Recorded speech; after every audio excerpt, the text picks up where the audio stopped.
అమ్మ దయ శ్రీ శ్రీ శ్రీ వీరభోగ వసంతరాయ సద్గురు మహారాజ్ గారి ప్రబోధం శ్రోతలు మరియు భక్తులు వినగోరుచున్నాము. శ్రీ స్వాముల వారు 13వ జన్మదిన వేడుకానంద సమయమునకు ముందు భక్తులతో ప్రవచించిన ప్రబోధము ఈ క్యాసెట్ ద్వారా తమరకు అందజేయుచున్నాము. వ్యాఖ్యాత గుణగంటి వెంకటేశ్వర్లు, సూర్యాపేట, నల్లగొండ జిల్లా, ఆంధ్రప్రదేశ్.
వీరభోగ వసంతరాయలకి, సద్గురు మహారాజ్ గారికి. ఈ అమ్మదయ అనే పదం ఏదైతుందో అందరికీ చాలా కొత్తగా కనబడుతుంది. ఆ మా అకారం నుంచి మకారాంతమే ఓంకారం, అకార ఉకార మకారం. ఆ మా అమ్మదయ. ఈ అమ్మ దయ, దయ అనేది ఏదైతుందో ఇందులో కూడా రాసి ఉంది. చాలామందికి తెలియదు. ఎట్లా అంటే ధ అనేటువంటి పదము వేదానికి ముందుగా ఉచ్చరింపబడ్డట్టుగా తెలుపబడుతుంది, నిర్ణయించబడ్డది. వేదములో కూడా దీని యొక్క ప్రాముఖ్యత తెలుపబడ్డది. కాబట్టి ఉపాసకుడు ఎవరైనా ఉండి ధ్యానానుష్ఠాపరుడై ఉంటే అతనికి తెలుస్తుంది. ధ అనేటువంటిది ఏదైతుందో ఆ బీజాక్షరం ధమ్ అనేటువంటి పదాన్ని ఇస్తుంది. ఈ ధమ్ అనేటువంటిది ఏదైతే ఉందో ఆ బీజాక్షరం మనకు భేరీనాదం నుంచి ఉత్పన్నమవుతుంది. కాబట్టి ఈ ధమ్ అనేటువంటి పదము నామా శివాయ యకారం అంతమవుతుంది. కాబట్టి ఈ ధమ్ అనేటువంటి బీజాక్షరం ఏదైతే ఉందో అది భేరీనాదం నుంచి యకారాంతం పూర్తి అవుతుంది. కాబట్టి అది పూర్ణమైనటువంటి మరి ఓంకార స్వరూపం అవుతుంది. అమ్మ దయ అనేటువంటి ఆర్జీ ఎప్పుడైతే ఇది చేస్తున్నామో అది పూర్ణమైన మంత్రంగా మనకు ఓంకార అక్షరంతో కూడినటువంటి శివనామంగా ఏ విధంగా యకారాంతం అవుతుందో అదేవిధంగా అమ్మ దయ అనేటువంటిది ఏదైతే ఉందో అది మనం స్వీకరిస్తే అది పూర్ణమైన మంత్రంగా తయారవుతుంది, కనబడుతుంది. దాని శక్తి ఉత్పన్నమవుతుంది. దాన్ని అనుభవించిన వాళ్ళకి అది అర్థమవుతుంది. కాబట్టి ఆ మా దయ, అమ్మ దయ అనేటువంటి పదం బీజాక్షరం, అది పూర్ణమైనటువంటి బీజాక్షరం. కాబట్టి అమ్మ అనేటువంటి పదం ఓంకారాన్ని సూచిస్తుంది. ఆ త మా ఆత్మ అకారం నుంచి మకారాంతం అవుతుంది. కాబట్టి అమ్మ అనే బీజాక్షరం అవుతుందో రా మా అనే పదం కూడా అకారం నుంచి మకారం అవుతుంది. కాబట్టి ఆ త మా అకారం నుంచి మకారం అవుతుంది. కాబట్టి ఇవన్నీ కూడా మనకు లెక్కకు చూసుకుంటే అమ్మ దయ అనేటువంటి పదం ఏదైతుందో నమశివాయ యకారాంతం అవుతుంది. మరి ఈ విధంగా దకారం నుంచి భేరీనాదం నుంచి ఉత్పన్నమైనటువంటి ఓంకార స్వరూపం లోపలికి మరి సాధకుడు చూసినప్పుడు అతను ఆ జ్యోతిర్మయ మండలంలోకి వెళ్ళిపోయి నాద బ్రహ్మ కానిదే మీ బ్రహ్మకాలేడైనటువంటి వేద సూక్తి ఏదైతుందో ఆ నాదానుసంధానం చేసిన వారికి అది అర్థమవుతుంది. అది అనుష్ఠానం చేయబడినటువంటి వాడికి అర్థమవుతుంది. ఈ బీజాక్షర సరళి ఏదైతుందో ఆ స్థానాలలో ఆ యొక్క నాదాలను అనుభవించిన వారికి తెలుస్తుంది అది. కాబట్టి బ్రహ్మజ్ఞానం ఉన్న వాళ్ళకి ఇది బోధపడుతుంది. కాబట్టి అమ్మ దయ అనేటువంటి ఆర్జీ ఏదైతుందో అది బీజాక్షర సరళి అమ్మ దయ అనేటువంటిది మీరందరూ ఉచ్చరించడానికి అవకాశం ఉన్నటువంటిది. ఇందులో ఏమాత్రం అపస్ఫృతి లేదని మేము పదే పదే చెప్పుకొస్తున్నాం. మీరు దీన్ని ఎప్పుడు ఉచ్చరించడానికి కూడా అవకాశం ఉన్నది. మరి అమ్మ దయ అనేటువంటిది మనమే ఉచ్చరిస్తున్నాం, ఇంకెవరైనా ఉచ్చరిస్తున్నా అంటే అన్ని సకల జీవరాశులు ఉచ్చరిస్తున్నాయి. అది ఎట్లా అంటే ఒక మేక ఉంది, మే అంట, అది మే మే అనేటిలే అమ్మ ఉంది. ఒక లేగదూడ ఉంది, అంబా అంటుంది. అమ్మ అనేటువంటి పదం కూడా అందులో ఉచ్చరింపబడుతుంది. అంతేకాదు ఎవరికైనా బాగా దెబ్బ తగ్గితే వాళ్ళు మనం ఏమంటాం అమ్మ అంటారు. మరి అమ్మ అనే పదం అతనికి తెలియకుండానే అమ్మ అంటాడంటే అది జీవరాశిలో సకలంగా ఉత్పత్తి అయ్యేటువంటి స్థానం. ఆ అనేటువంటి ఎవరికైనా కష్టం ఎక్కువైందనుకో ఆ అంటాడు. తర్వాత మా ఆ మా ఆ మా అనేటువంటిది తెలుగులో కూడా అది గట్టి ఒత్తి పలకబడుతుంది. ఇతర భాషల్లో కూడా అకారం నుంచే మకారం, మరి సంస్కృతంలో అయినా అది హిందీలో కానీ తెలుగులో కానీ సకల భాషలైనా కానీ అసలు ఉత్పత్తి స్థానం అయితే ఈ ఓం అనేటువంటి పదం ఏదైతే ఉందో అది మరి ఇతర మతాలలో మరి అల్లాహ్ అంటుండ్రు, యేసు అంటుండ్రు. మరి ఇవన్నీ కూడా మరి ఈ అమ్మ అనే పదం మీరు కొత్తగా చెప్తున్నారు. అసలు ఈ అమ్మ అనే పదం ఓంకారం అంటున్నారు, రామ అంటుండ్రు, ఆత్మ అంటుండ్రు. దీనికి మూలం ఏమైనా ఉందా? మరి హిందూ జాతిలో మరి ఇంతమంది దేవుళ్ళు ఉన్నారు, ఇన్ని ఇవి ఉన్నాయి, ఇంతమంది గురువులు ఉన్నారు, ఇన్ని బీజాక్షరాలు ఉన్నాయి, ఇన్ని మంత్రాలు ఉన్నాయి, మరి అన్నిట్లో ఏది నిజమైంది అని మీరు అడగవచ్చు. అంటే ఇంట్లో ఏదే కానీ ఏ మతం కానీ ఏది పుట్టుబడినా ఏది కష్టపడినా ఏదైనా అది ఈ మధ్యకాలంలో 1400 ఏళ్ళనో 2000 ఏళ్ళనో ఇంకేదో ఏళ్ళని దానికి పుట్టుబడి చెప్పబడుతుంది. తర్వాత ఆ గ్రంథాలనే ఆఖరి కాబడుతుందని కూడా చెప్పబడుతుంది. కానీ హిందూయిజంలో సనాతన ధర్మంలో ఎప్పటి నుంచి మొదలైంది, ఎప్పటి నుంచి ఆఖరైంది లేదు. మొదలైంది తెలియదు, ఆఖరైంది అక్కడ రాసిలేదు. ఇదే రహస్యం. మీకు ఒక మాట చెప్తాం. మనం ఓం అనే శబ్దం మనం మన నోటితోటి అనకుండా మనం దీన్ని ఎక్కడైనా వినగలుగుతున్నామా అంటే వినగలుగుతున్నాం. అదెట్లా అంటే సముద్రం ఒడ్డుకు పోయి నిలబడు, ఆ ఘర్షణలో ఏది అలల ఘర్షణలో ఓంకారం వస్తుంది. అట్లనే ఒక తుఫాను లేకుంటే ఒక ఎత్తు ప్రదేశం నుండి గాలి వచ్చే ప్రదేశంలో నువ్వు చెవు అటు పెట్టి వింటుండు ఓం అని శబ్దం వస్తుంది. అంతేకాదు గాలి ఓం బలుకుతుంది, నీరు ఓం బలుకుతుంది. ఇంకా నీకు అర్థం కాలేదంటే ఆ రెండు చెవులలో మధ్యరేళ్ళు లోడ పెట్టిస్తా గమ్మున కూర్చొని వింటుండు, లోపల ఓం అని శబ్దం వస్తుంది. లోపట ఓంకారం ఉంది, బయట ఓంకారం ఉంది, గాలిలో ఉంది, ఆకాశంలో ఉంది, నీళ్లలో ఉంది ఓంకారం. అది సృష్టి లోపలనే ఆ ఒక ఓం అనే శబ్దం ఉత్పన్నమవుతుంది. అటువంటి శబ్దాన్ని ఆధారంగా చేసుకున్నటువంటి ఈ యొక్క సనాతన ధర్మము ఇది సవ్యమైంది, ఇది జ్ఞానపూరితమైంది, ఇది మరి ప్రాక్టికల్గా సైంటిఫిక్గా మనకు అందజేస్తుంది. కాబట్టి ఈ శబ్దాన్ని కూడా ఇంకా లోపలికి పోయి అసలు ఎక్కడి నుంచి వస్తుంది అని బాగా పరిశోధన చేసేదే. మరి పరిశోధనలో మనకు తేలింది ఏంటంటే అనాహత శబ్దం నుండి చక్రం నుండి మనకి ఈ శబ్దం వస్తుందని తేలిపోయింది. అనాహతంలో ఎవరున్నారు? ఆత్మ. ఇది అర్థం చేసుకో. ఆత్మ లోపల గుండె, ఆ గుండె లోపల ఈ శబ్దం వస్తుంది. ఈ మాట్లాడే శబ్దం కూడా అక్కడి నుంచి వస్తుంది. దాన్ని స్వరాలుగా సరిగమ పదని స్వరాలుగా సప్త పదాలుగా ఈ యొక్క టోన్స్గా మారి మన యొక్క ఉండేటువంటి ఈ పీక ఈ లోపల ఉన్నటువంటి యొక్క అరేంజ్మెంట్ బట్టి శబ్దం వస్తుంది. కాబట్టి దాని ముక్కు ద్వారా, నోటి ద్వారా, మరి ఇంకా కంఠం ద్వారా మాట్లాడే శబ్దాలు అవన్నీ కూడా ఈ యొక్క పలుకు ద్వారా, ఈ యొక్క బీజాక్షర సరళి ఇవన్నీ కూడా మనకు అందజేయబడ్డాయి.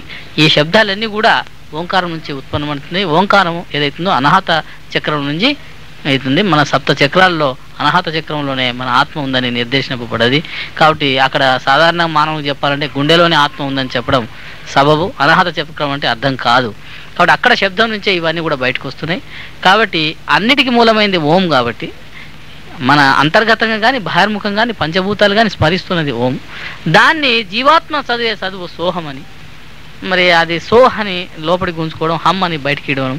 ఆ సోహం అనేటువంటిది మూల అర్థంగా తీసుకొని దాన్ని మంత్రోపదేశంగా చేసి దాన్ని మనసును లయం చేయడానికి ఉపదేశించేటువంటి ఉపదేశంగా మరి మన వాళ్ళంతా ఉపదేశించి దాన్ని ఒక లఘావుగా తీసుకొని మనసును కేంద్రీకృతం చేసి దాని కాన్సన్ట్రేషన్ అను, నువ్వేదను ధ్యానం అను, ఆ విధంగా చేసి వాళ్ళు ఈ యొక్క యోగ మార్గంలో తరించడానికి అవకాశమైంది. అటువంటి తరింపుకు మూలమైనటువంటి సోహానికి ఓంకారానికి అం బీజం పరబ్రహ్మ స్వరూపం అని, ఆ అమ్ అనేటువంటి పదార్థానికి దయ అనేటువంటి ఆర్జీ తాకిచ్చినప్పుడు అమ్మ దయ అన్నప్పుడు ఉపశాంతి మరి శక్తిని పొందడం ఇటువంటివి జరుగుతున్నాయి. కాబట్టి అమ్మదయ అనేటువంటి పదానికి చాలా ప్రాముఖ్యత ఉంది. ఈ కలియుగాంతమందు ఇప్పుడు మనకు ఆ ఆత్మ పవర్ను మనం ఆర్జించడం ధర్మం. ఆత్మనే పరమాత్మని అందరికి తెలుసు. అటువంటి ఆత్మ యొక్క ఉచ్చారణనే అమ్మ. అమ్మ అనేటువంటి పదం ఏదైతుందో అది స్త్రీ కాదు, పురుషుడు కాదు, నపుంసకుడు కాదు. అది కేవలం ఆత్మస్వరూపంగా ఎరిగి మీరు అమ్మదయ అంటూ ముందు పోండి. అది తరించడానికి అవకాశం ఉంటుంది. తరింపజేసి అది నావా అనే యొక్క మా యొక్క ప్రబోధం పదే పదే చెప్పుకుంటూ వస్తున్నాము. ఈ కలిమాయం దాటాలంటే ఆ తల్లి యొక్క శక్తి అవసరం.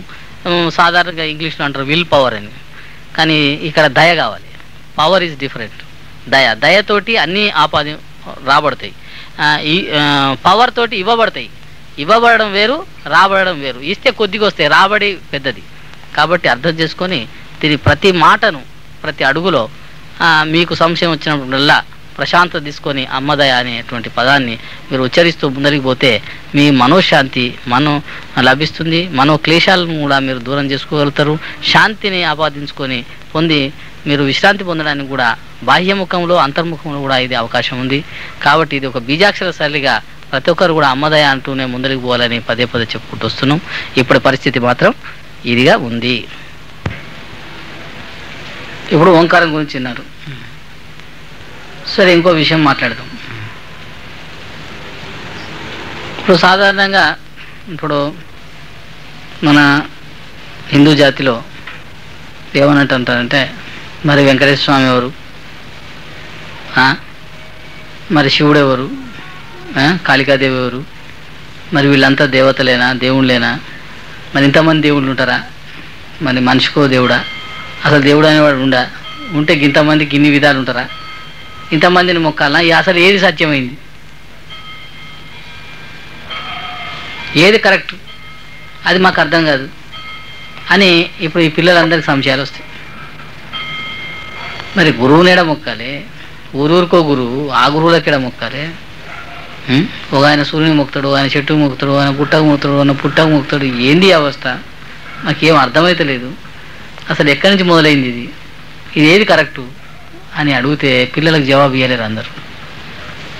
ఎవరి భక్తి వాళ్ళదంటారు. దానికి జవాబు సరైన జవాబు దొరకక అసలు దేనికి దండం పెట్టకుండా అయిపోతారు. ఇదే రహస్యం.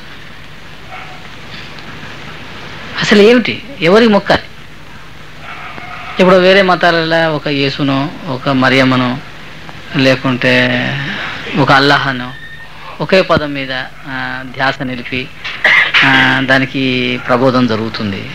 మరి హిందూ జాతిలో జరుగుతున్నటువంటి సనాతన ధర్మం అంటారు. మరి దీని యొక్క ధర్మాలు ఇట్లా ఎందుకు విడిపడి ఉన్నాయి? దీని ఏమైనా కారణాలు ఉన్నాయా? మరి ఆ కారణాలు ఎట్లా విడిపడడానికి కారణమైంది అని ఎవరైనా యోచిస్తారా అంటే యోచించే వాళ్ళు ఎవరు లేరు, కానీ ఆలోచించే వాళ్ళు చాలామంది ఉన్నారు. యోచన చాలా వేరు. యోచన అంటే సొంతంగా ఆలోచించేది చేసేది యోచన అంటాం. ఆలోచన అంటే నలుగురి మీద ఆలోచన చేస్తాం. ఆలోచన అంటే నలుగురి మీద దాన్ని సొంతంగా దాని అంటే తనకు పట్టింపుగా దాని లోతుకు పోతే అర్థమైంది. పట్టింపు ఆలోచన అంటే ఏదో నలుగురితో నారాయణ ఏంటంటే మరి మనకి ఏం చేసాం, ఆ దేవుడు ఉంటేది పోతేది, మనమైతే పక్కా ఉన్నాం అనుకుంటారు. అయిపోయింది. ఏమని దేవుడు ఆనికి ఉంటాడు, నాకేం చేసేది, ఆడికాడికి ముడి పెడుతున్నాడు, వాని పిల్లగాడు ఉల్టా అయిపోతాడు. అయిపోయింది. వీడు మొక్కిన దేవుడు వాడు మొక్కడు, వాడు దేవుడు వీడు మొక్కడు. నేను వెంకటేశ్వర స్వామి మొక్కినాను, ఇంట్లో ఆమె వస్తుంది, ఈయనేమో నేను శ్రీశైలం మొక్కినాను, ఈయన వస్తాడు. ఇద్దరు పంచాయతీ, మొట్టమొదటికా నేను ఇడికాను. ఇదే చిత్రం. అసలు శివుడు ఎవరు, విష్ణువు ఎవరు, బ్రహ్మ ఎవరు, ఈ యొక్క శక్తులు ఎవరు, ఈ తట్ట బుట్ట ఇవన్నీ ఏంటివి, ఎవరికి దండం పెట్టాలి, దీనికి ఏమైనా అర్థం ఉందా? ఈ అర్థాన్ని ఇప్పి ఎవరైనా చెప్తున్నారా మన వాళ్ళు అంటే నో. ఎవరికి వాళ్ళే మా మతం అంటూ, ఎవరికి వాళ్ళే మేము గొప్పవాళ్ళం అంటూ, ఎవరికి వాళ్ళే మాకు శాస్త్రం తెలుసు అంటూ అసలు సత్యాన్ని మరుగు చేసి వాళ్ళ ప్రతాపాన్ని బయట చూపెట్టుకుంటూ పోతున్నారు. దాని ద్వారా వర్గాలుగా ఏర్పడి, దాంట్లో రాజకీయం ఏర్పడి నువ్వు గొప్ప నేను గొప్ప అని అసలు దేవుడు మరుగైపోయి మనుషుల గొప్పే మొదలైపోయింది. అదే నా శాస్త్రం గొప్ప, నా వ్యక్తిగతం గొప్ప, అసలు ఒరిజినల్ విషయం పోయింది. అందుకే ఆలోచన మొదలైంది. ఆయాసం లేనటువంటిది ఆలోచన. యోచన వేరు. యోచన అంటే సొంతానికి హీజ్ అని సొంతానికి బట్టి ఉన్నప్పుడు యోచన చేస్తాడు, నలుగురు బట్టి ఉంది ఆలోచన చేస్తాడు. ఇంట్లో కూడా పదాలలో తేడా ఉంది, బాగా అర్థం చేసుకో. ఆలోచన యోచన అన్నప్పుడు సొంతం, అది ఏమో యోచనలో పడ్డామంటాం. నలుగురికి సంబంధించింది అయితే ఆలోచించరాదా అంటాం. అంటే ఒక్కొక్క పదంలో తెలుగులో ఉన్నటువంటిది నైసిటీ అది చాలా గొప్పగా ఉంది. అందుకనే ఈ ఆలోచన సరళే వేరైపోద్ది భగవంతుడు కాడికి వచ్చేవారు. అసలు ఒరిజినల్గా మరి వెంకటేశ్వర్లు ఎవరు, శివుడు ఎవరు, ఈ రాముడు ఎవరు, ఈ కృష్ణుడు ఎవరు, ఈ ఎల్లమ్మ ఎవరు, ఈ మైసమ్మ ఎవరు, ఈ చెట్టుకు మొక్కేది ఏంటి, ఈ పుట్టకు మొక్కేది ఏంటి, దేని కారణంగా ఇవన్నీ జరుగుతున్నాయి. అసలు ముఖ్యంగా దేవుడు అనేవాడు ఉంటే ఏ రూపంలో ఉన్నాడు, దానికి ఏమైనా అర్థం ఉందా? ఇది యోచించేవాళ్ళు ఎవరు లేరు, ఎవరికి అక్కర్లేదు. నేను అనుకున్నదే దేవుడు, నేను చెప్పిందే వేదం, అంతే. నువ్వు వినవలసిందే, నేను చేసిన పూజ నువ్వు చేయవలసిందే. ఆ పిల్లానికి అర్థం కాదు, వాడు చేయడు. ఇవాళ 16 నుంచి 30-35 ఏళ్ళ లోపల వాళ్ళు ఎవరు పూజలు చేస్తారా? ఏం కారణం? వాళ్ళకి అవగాహన, సరి అయినటువంటి అవగాహన ఇస్తలే. సరి అయిన అవగాహన ఇస్తే తప్పకుండా పూజ చేస్తాడు ప్రతివాడు. ఆకలిగా ఉన్న మనిషి తప్పకుండా అన్నం అని అడుగుతాడు, తింటాడు, గుంజుకొని తింటాడు. అట్లనే నీవు జ్ఞాన పిపాసిని చేస్తే వాడు గుంజుకుంటాడు నీ దగ్గర నుంచి. అతనిలో జ్ఞానం అంటే ఏమిటో, అసలు ధర్మం అంటే ఏమిటో, జన్మ అంటే ఏంటో, సత్యం అంటే ఏంటో, దాంట్లో ఏమి శక్తి ఉన్నది, ఈ జన్మ ఏమిటి, ఎందుకున్నది, ఈ జన్మలో ఏ మెలకలు ఉన్నాయి, ఈ శరీరంలో ఏ మెలకలు ఉన్నాయి, దాని యొక్క ప్రతిరూపకాన్ని జ్ఞానంగా అతనికి అందించినప్పుడు, ఆ నాడులకు అందించినప్పుడు తప్పకుండా నేను పట్టుకుంటాడు. నాకు ఇది నేర్పు. ఎట్లా అంటే ఒక చిన్నపిల్లాడు 4 సైకిల్ దొక్కుతుంటే వీడు కూడా నేను సైకిల్ దొక్కుతా, నాకు సైకిల్ కావాలని కొట్టాడతారు తల్లిదండ్రులతోటి. అట్లనే నలుగురు ఆ ధ్యానము, ఆ జ్ఞానము అది నడుస్తున్నప్పుడు వాళ్ళు కూడా పోరాడతారు, మాకు కూడా ఈ జ్ఞానం కావాలి. ఒకడ బడి పెట్టి 4 పిల్లలు బడిపోతుంటే పక్క వాళ్ళ తల్లిదండ్రులు కూడా నువ్వు కూడా పోరా నాయన, చేత కాకుండా వెళ్ళకున్నా పంపిస్తారు. అది హ్యాపీగా, అదే ఒకరిని చూసి ఒకరు. అట్లనే అటువంటి ఒకరిని చూసి ఒకరు చేసే విధానంలో కూడా జ్ఞానము ఏదైతే మైనస్ అయిందో ఇతరుడు ఇంకోటి చేయడు. పిల్లవానికి వచ్చేటువంటి ప్రశ్న జవాబు దాని జ్ఞానంగా వాని నాడులకు అందినప్పుడే దాన్ని ప్రాక్టికల్ చేస్తాడు, చేయడు. అట్లే ఎవరు ఇష్టం వచ్చిన వాళ్ళు చేసినప్పుడు వానికి అర్థం లేకుండా పోయినప్పుడు వాడు వ్యర్థమైనటువంటి ప్రయాస నాకెందుకని వదిలిపెట్టేస్తూ పోయి కొనకొచ్చే వరకల్లా ఈ యొక్క జీవితం, ఈ యొక్క మార్గము, ఈ సనాతన ధర్మానికి ఎట్లా అంటే ఒక అద్దం మీద మబ్బు పట్టేట అయిపోయింది. అద్దం మీద దుమ్ము పడితే మనకు మొహం కనిపించదు, అది చక్కని అద్దం. ఒక్కసారి ఇట్లా తుడిస్తే చాలు, నీవు నీ జన్మలను, నీ ధర్మాలను ప్రస్ఫుటింపజేసి ఎట్లా అద్దం మీద సూర్యకిరణాలు పడితే ఎట్లా ప్రస్ఫుటించి ఎదురొస్తాయో అట్లా చూయించేటువంటి సనాతన ధర్మం ఇది, హిందూ జాతి. మామూలు మాట కాదు. అటువంటి దానికి మబ్బు పట్టించి తన గొప్పలతోటి మాట్లాడేటువంటి ఈ రోజుల్లో ఎవరికి వాళ్ళే విఘాతం కలిగించి, దానికేం విఘాతం కలగలే, వాళ్ళకే విఘాతం అయింది. ఆ కాలం నుండే ప్రజలకు విఘాతం అవుతుంది, కానీ మరుకాలం దానికి మళ్ళీ వచ్చే ప్రజలకు అది సబబే. దాన్ని దుమ్ము దుడుచుకునేవానికి చక్కగా కనబడుతుంది. అయితే ఇప్పుడు ఒక విషయం ఏంటంటే, అసలు విషయానికి వద్దాం. మరి దేవుళ్ళు అంతా ఎవరు అంటే, మమ్మల్ని అడిగితే మేము మనిషికి ఒక దేవుడు ఉండొచ్చు అని చెప్పి, మనిషికి ఒక దేవుడు ఉండొచ్చు. అప్పుడు 33 కోట్ల దేవతలు అన్నారు. అంటే అప్పుడు మన ప్రజానికి 33 కోట్లు ఏముండేనేమో, ఇప్పుడు 100 కోట్లకు వచ్చాయి. అంటే ఏమిటి? ప్రతి ఆత్మ పరమాత్మ అన్నప్పుడు అదంతా దేవుడే, భగవంతుడే అనేటువంటి ఇది. ఎట్లా అంటే అసలు దేవుడు అంటే ఏమిటి? దేవుడు అనే పదానికి ఏం ఆపాదించి పెట్టిండు అర్థం అంటే, కనబడి సహాయం చేసేవాడే దేవుడు, కనబడి సహాయం చేసేవాడే దేవుడు. మీరు అంటారు కనబడి సహాయం చేసేవాడు దేవుడు అని మీరు అంటున్నారు, మరి దేవుడు అనే పదం అందుకు ఇంకో అర్థం ఉంది కదా, అసలు కనబడకుండా ఉంటాడు అని, ఉన్నాడా లేడా అని సంశయాలు చెప్తారు కదా. అంటే తప్పు అది. ఇప్పుడు ఎట్లా అంటే, నీకు ఎవరన్నా కింద పడితే లేపిన అనుకో, దేవుడు వచ్చి లేపిండు అంటే, దేవుడు వచ్చి లేపిండు అంటే అర్థమైంది అంటే దేవుడు అనేవాడు అట్లా వచ్చి లేపుతాడు. అట్లా అంటే అది దాని అర్థం. అది దాన్ని గొప్పగా చెప్పి అంతగా చేసి మనకి ఏం అందజేసినాడు, ఆయన కనబడకుండా పోయినాడు, అది పొరపాటు. దేవుడు ఎవరు? కనబడి సాయం చేసేవాడే దేవుడు. మీకు పదే పదే చెప్పుకుంటూ వస్తూనే ఉన్నాను. మరి దేవుడు అంతే. మరి దైవం అంటారు కదా, దేవుడు అనేది పోయి దైవం అంటారు కదా అంటే, దానికి కూడా అర్థం వేరే ఉంది. కనబడి సహాయం చేసి నీ నుండి ఏమీ ఆపాదించుకోనటువంటి కోరిక లేకుండా, సహాయం తీసుకోకుండా, నీ నుంచి ఏది మళ్ళీ దానికి కోరకుండా నీకు సాయం చేసి అటువంటి యొక్క కనబడి సాయం చేసి నీ నుంచి ఏమి కోరకుండా ఉన్నటువంటిదే దైవం. అంతేగాని కనబడినటువంటిది దైవము అనేటువంటిది కూడా పొరపాటు. దేవుడు అనే పదం ఏమో సాయం చేస్తుంది, అవసరం అనుకుంటే దాన్ని కూలి తీసుకోవచ్చు, ఇంకేమైనా తీసుకోవచ్చు, నువ్వు గిఫ్ట్ ఇచ్చినా తీసుకోవచ్చు, ఏమండి నీవు బిరుదు ఇచ్చినా తీసుకోవచ్చు, ఇంకేదైనా తీసుకోవచ్చు. కానీ కనబడి సహాయం చేస్తూ నీ నుంచి ఏమీ కోరనటువంటిది దైవం. అట్లయినా సూర్యుడు ఉన్నాడు, నీ నుంచి ఏం కోరాడు, అది దైవం. తల్లిదండ్రులు ఉన్నారు, దైవం, వాళ్ళు ఏం కోరరు. గురువు ఉన్నాడు, దైవం, ఇలవేల్పు. ఈ దైవాన్ని మనం సాధారణ భాషలో ఇలవేల్పు అంటాం. మా ఇలవేల్పు అండి అని, మా వంశానికి ఇలవేల్పు అని. ఈ ప్రపంచానికి ఇలవేల్పు సూర్యుడు, దైవం. మరి రాముడు దేవుడు. ఎట్లా అంటే ఆ కాలంలో అప్పుడు కనబడి సాయం చేసిండు కాబట్టి ఆయన దేవుడు. ఎట్లా దేవుడు అంటే కనబడ్డాడు, అప్పుడు రాక్షసులను సంహారం చేసిండు, ధర్మాన్ని నిలిపిండు, రామరాజ్యంగా దాన్ని తీర్చిదిద్దిండు, అరాచకాన్ని అంత దూరం చేసిండు. కనబడి సాయం చేసిన వాడు దేవుడు. ఆ రోజుల్లో ఆయన దేవుడు. ఆయన అనుసరించే వాళ్ళందరూ కూడా దైవంగా తీసుకుంటారు, ఇలవేల్పుగా తీసుకుంటారు. సూర్యుడు ఉన్నాడు, దైవం. తల్లిదండ్రి దైవం. మరి తల్లిదండ్రిని దేవుడు అనలే, ఉన్నారా? తల్లిదండ్రులు దేవుడు అనలే, తల్లిదండ్రులు దైవము అన్నారు. మీకు అర్థమైందా? అంటే నీ నుంచి ఏం కోరారు కాబట్టి దైవము. అట్లే సూర్యుడు, అట్లే ఈ పంచభూతాలు, ఇవన్నీ కూడా నీ నుంచి ఏం కోరవు, ఉన్నారా? ఈ ప్రకృతి అంతా కూడా దైవ సమానమే. మరి దేవుడు దైవము అయిన తర్వాత ఇంకేమైనా మిగిలిందా అంటే పరమాత్ముడు. పరమాత్ముడు అంటే పరమాణువుగా ఉన్నటువంటి ఆత్మ పరమాత్మ, పరంపరగా ఉన్నటువంటి అందరిలో ఉండేటువంటి ఆత్మ పరమాత్మ. అటువంటి పరమాత్మ అంతా కలిస్తేనే పరమాత్ముడు, ఆత్మనే పరమాత్మ. అటువంటి పరమాత్మను ఏమంటున్నాం మనము అంటే భగవంతుడు అంటున్నాం. ఇంకొక పదం భగవంతుడు అంటే ఎవరు? భగవంతుడు అంటే భగము అంటే రంధ్రం.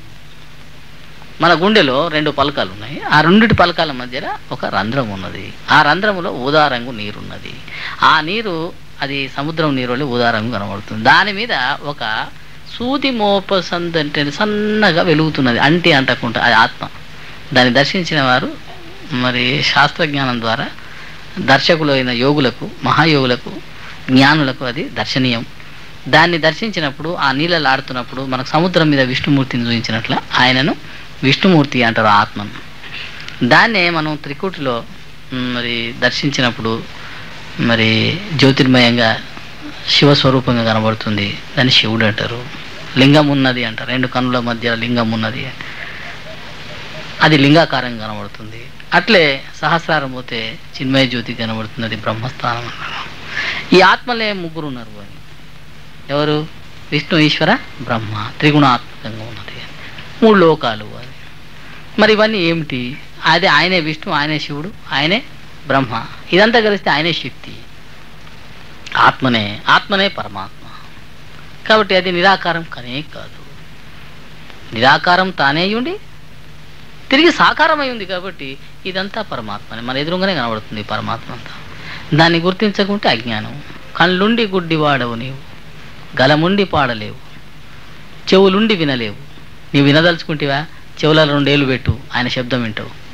చూడదలుచుకుంటేవా ఈ కళ్ళు అరమోటుపు చెయ్యి, కనబడుతుంది. ఘనం ఉందే, నీవు బీజాక్షర శైలిలో నమశివాయను, సోహము, ఇంకేదో బీజాక్షరాన్ని తీసుకొని చిత్తశుద్ధిని చెయ్యి, నీవే పరమాత్మ అని తెలిసిపోతుంది. దానికి పెద్ద గుసగుసల ఉపదేశాలు అక్కర్లే. నీ కళ్ళెదురుగా పరమాత్మ ఆట ఆడుతున్నది, నీ కళ్ళ లోపట ఆడుతున్నది. దాన్ని స్మరించలేవు, దర్శించలేవు. ఏమి నీ యొక్క స్థితి నీకే తెలియని స్థితిలా ఎవరు చెప్తారైనా? కనబడేదంతా పరమాత్మ అంటే ఒకసారి అజ్ఞానం అర్థం కాదు. నిన్ను నీవు పరిశోధించుకో, పరికించు. అప్పుడు నువ్వు ఈ విధంగా చేస్తే నీకేమవుతుంది అంటే, ఈ ప్రకృతి ఎట్లా ఇస్తుంది అంటే, ఇప్పుడు ఒక ఆయన ఐఏఎస్ పాస్ అయ్యింది అనుకో, ఐఏఎస్ పాస్ అయితే ఏమిస్తారు? కలెక్టర్ పోస్ట్ ఇస్తారు, లేదంటవా అతను రెమ్యునరేషన్ కూడా ఇస్తారు.